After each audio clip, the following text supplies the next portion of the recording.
Toutes les voies d'un homme sont droites à ses yeux, mais celui qui évalue les cœurs, c'est l'Éternel.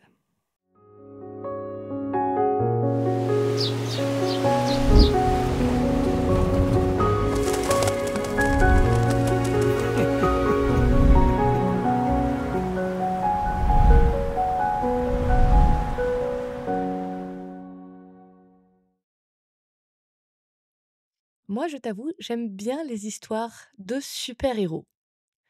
J'ai fait pas de choix, Marvel, DC, de toute façon, je prends tout.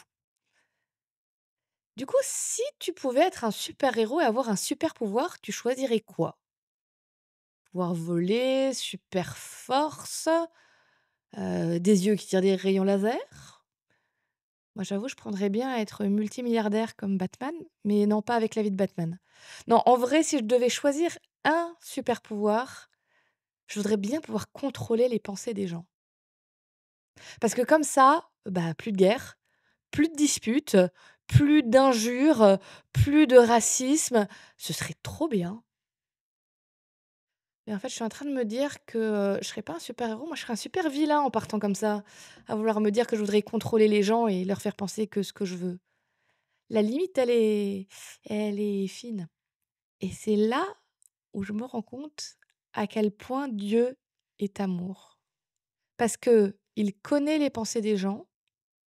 Il pourrait très facilement manipuler nos pensées, voire même nous imposer de penser d'une certaine façon. Il claque des doigts et hop, ça y est, je suis une bonne chrétienne parfaite.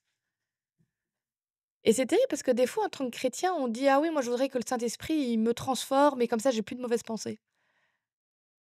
Mais ce serait hyper dangereux parce qu'elle serait où ma personnalité dedans? Et je dis pas que ma personnalité, c'est de faire le mal, mais ce que je veux dire, c'est que si on me la transforme comme ça sans que j'ai mon mot à dire, bah, je suis plus vraiment moi, je suis une espèce de robot.